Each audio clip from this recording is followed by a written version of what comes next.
بسم اللہ الرحمن الرحیم ایاک نعبد و ایاک نستعین۔ میرے پاکستانیوں، کل ڈاکٹر یاسمین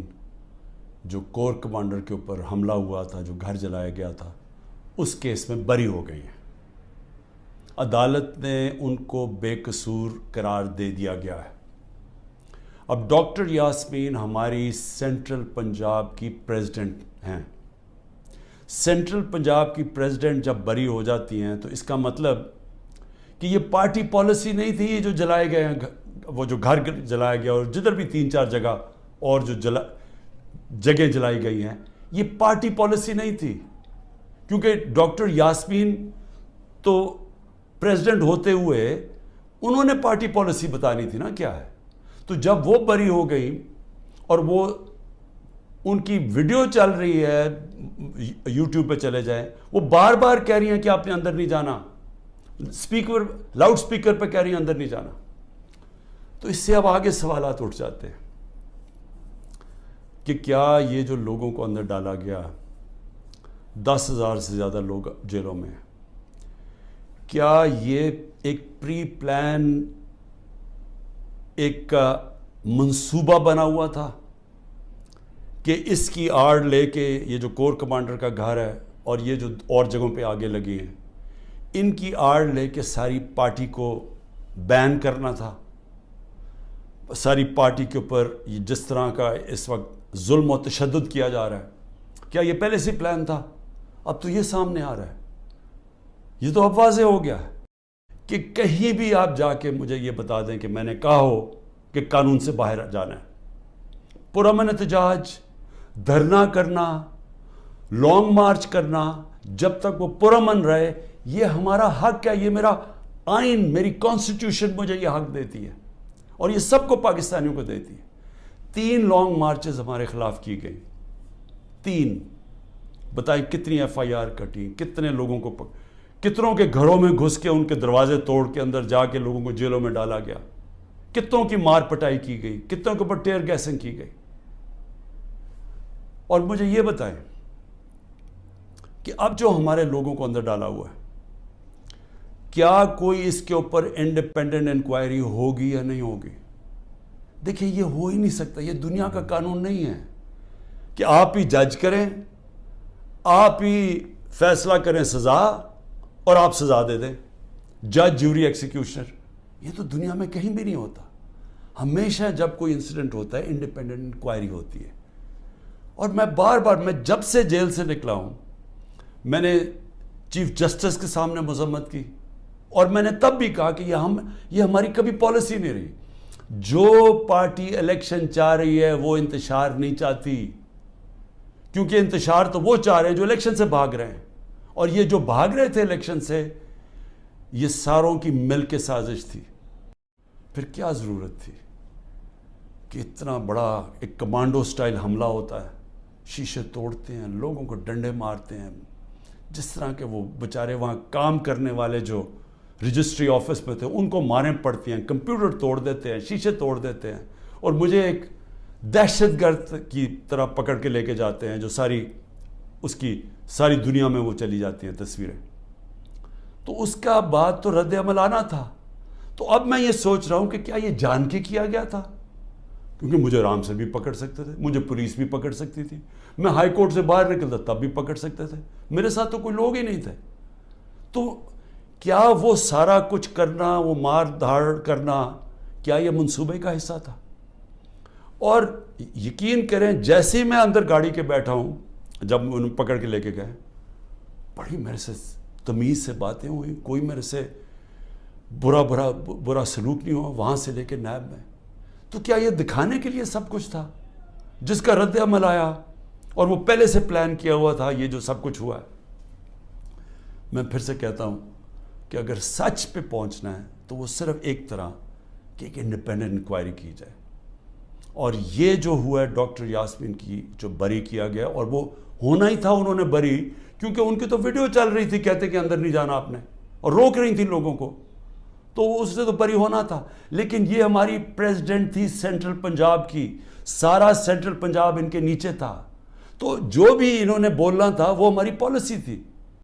ہوں کیونکہ میرے پاس اب جو نکل کے آئے ہیں کارکن، ابھی میں باہر میرے ایک کارکن جس کو 17 دن جیل میں رکھا ہے وہ واپس آیا، سارے ایک ہی کہانی سنا رہے ہیں، اتنے زیادہ لوگ ہیں، جیل چھوٹا ہے، سب کو وہاں بند کیا ہوا ہے، یعنی وہ جیل میں گنجائش ہی نہیں ہے جو جیلوں میں جتنے زیادہ لوگوں کو انہوں نے بند کیا ہوا ہے۔ کس حالات میں وہ رہ رہے ہیں، کس طرح گندگی ہے وہاں، کھانا ان کو دیا نہیں جاتا، 2 دن کہتا ہم نے روزے رکھے ہیں، کھانا ہی نہیں تھا، اور پھر ان سے جو سلوک کیا گیا ہے، یعنی ایسے رکھا گیا، یہ پولیٹیکل ورکرز ہے، انہوں نے کوئی کرائم نہیں کی، ان کی ابھی تو کرائم ثابت ہی نہیں ہوئی، اور پھر وہ بتاتے ہیں ہم جاتے تھے ادھر عدالت میں، وہاں سے نکلتے تھے دوسرے کیس پہ اندر ڈال دیا۔ اب یہ جو آدمی نکلا ہے، یہ صرف یہ کوئی 40 لوگ رہا ہوئے ہیں، 40 میں سے 7-8 نکلے ہیں، باقیوں کو پھر جیلوں میں ڈال دیا۔ تو یہ مجھے بتائیے کون سا قانون ہے آج پاکستان میں؟ میں یہ سوال پوچھتا ہوں کہ جو بھی آج حکمرانی کر رہے ہیں، کیا ان کو اندازہ ہے کہ یہ پاکستان کو کتنا نقصان پہنچایا جا رہا ہے؟ ٹھیک ہے، تحریک انصاف کو کمزور کیا جا رہا ہے، توڑا جا رہا ہے، لوگوں کو دھمکیاں دے کے چھڑوائی جا رہی ہے پارٹی، گھروں میں گھس جاتے ہیں، اگر وہ نہیں ملتے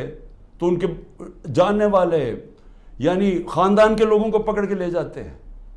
اگر وہاں کوئی گھر میں کوئی نہیں ہے تو ان کے پھر جو رشتہ دار کہیں رہ رہے ہیں، بہنیں رہ رہی ہیں، ان کے اوپر پیچھے پڑ جاتے ہیں، ان کو اٹھا کے لے جاتے ہیں،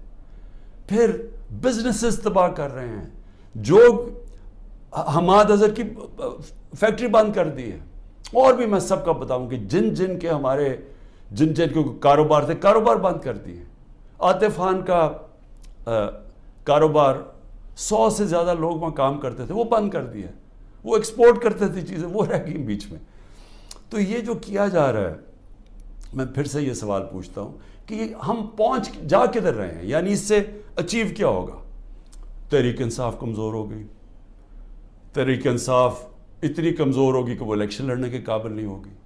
ملٹری کورٹس سیٹ اپ کیے ہیں ایک ہی وجہ سے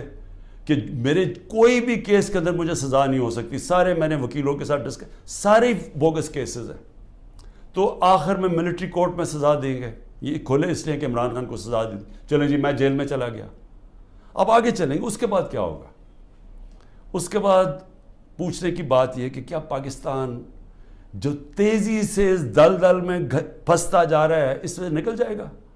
کیا ہماری معیشت جو اس وقت کبھی اتنے برے حالات میں نہیں تھے جو آج ہے، کیا یہ جو مہنگائی پاکستان کی تاریخ میں سب سے زیادہ 12.4% تھی جب ہم اقتدار میں تھے 1 سال پہلے، آج وہ 38% پہ پہنچ گئی ہے، یعنی لوگوں کو تنخواہ دار طبقے کے لیے اب وہ عذاب آ گیا ہے اور آتا جائے گا، بجلی کے بل نہیں دیے جائیں گے ان سے۔ 2 سال ایوریج اوسط جو ہماری اکانومی بڑھ رہی تھی وہ 6% تھی، 6% کا مطلب یہ ہے کہ پاکستان کی تاریخ میں یہ وہ 2 سال تھے جدھر سب سے زیادہ معیشت اوپر جا رہی تھی۔ اور میں یاد کرا دوں جو پچھلی دوروں میں جب ایسے گئی ہے تو امریکی ڈالر آ رہے تھے، ایوب خان کے دور میں سیٹو اور سینٹو کا پیکٹ تھا، ہم ان کے ساتھ ملے ہوئے تھے، ہمیں ڈالر آ رہے تھے، ضیاء الحق کے دور میں ہم افغان جہاد کا حصہ بنے تھے، تب بھی ڈالر آ رہے تھے، جنرل مشرف کے دور میں 1-2 سال جو ترقی ہوئی تھی وہ ہم وار آن ٹیرر میں ان کے ساتھ ملے ہوئے تھے، تب بھی ڈالر آ رہے تھے۔ یہ باہر سے ڈالرز آنے کے بغیر ملک میں 6% اوسط ہماری جو اکنامک گروتھ ہوئی، اور یہ ایک شعبے میں نہیں ہوئی۔ زرعی جو ہم نے چینجز کیے، جو انسینٹیوز دیے، 4.5%، 17 سال کے بعد ہماری زرعی گروتھ ہوئی۔ ہماری جو لارج سکیل مینوفیکچرنگ تھی، جو اصل نوکریاں ہیں،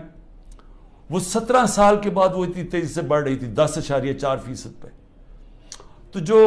انڈسٹری بھی بڑھ رہی تھی، ہماری زراعت بھی، جو پروڈکشن سینٹر سے بڑھ رہے تھے، پہلی دفعہ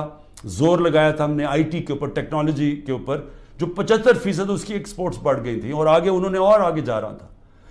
بیرون ملک سے اوورسیز پاکستانی پیسہ بھیج رہے تھے،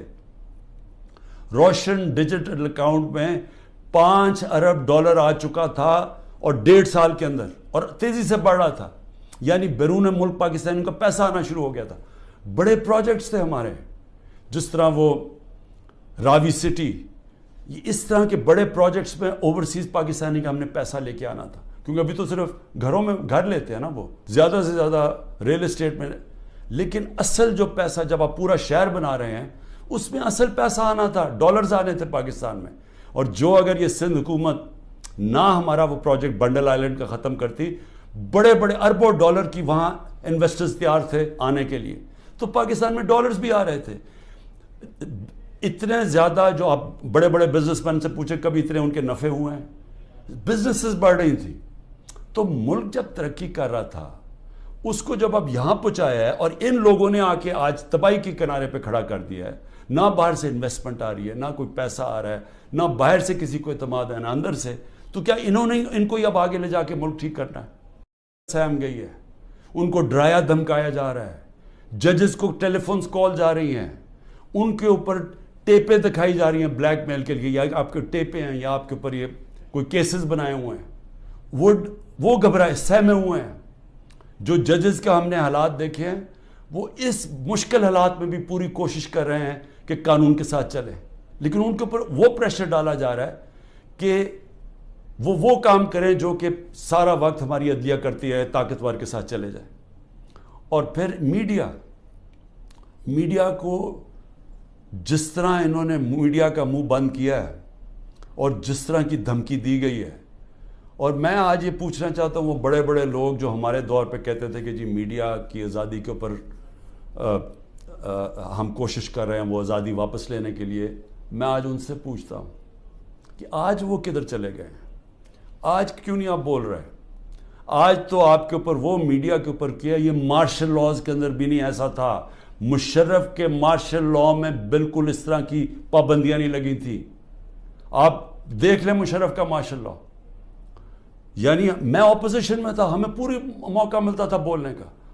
آج تو نام بھی نہیں عمران خان کا کوئی لے سکتا، تحریک انصاف کا کوئی نمائندہ بھی نہیں جا سکتا. تو کدھر کی میڈیا کی آزادی؟ اور جمہوریت تو ہوتی ہے، جمہوریت کے پلر کیا ہوتے ہیں؟ سب سے پہلے فنڈامنٹل رائٹس پروٹیکٹ کرتی ہیں عدالتیں. جو ہمارے شہریوں کے فنڈامنٹل رائٹ ہے پرامن احتجاج کرنے کا، وہ ختم ہو گیا. ایک پولیٹیکل پارٹی کی اپنے جو ایکٹیویٹیز کرنے کے لیے جو اپنی جلسے کرتی ہیں، جلوس کرتی ہیں، وہ سب ختم ہو گئے ہیں. ایک پوری جو پارٹی 60 سے 70% پاکستان میں سب سے بڑی پارٹی ہے، اس کو بند کیا جا رہا ہے. اس کا مطلب جمہوریت ختم کی جا رہی ہے. عدالتوں کو دبایا جا رہا ہے، سپریم کورٹ کو تقسیم کیا ہوا ہے اور ان کو کمزور کیا گیا ہے. ان کے اوپر پریشر ڈالا ہوا ہے کہ وہ فیصلے نہ کریں، جمہوریت کے ساتھ نہ کھڑے ہوں.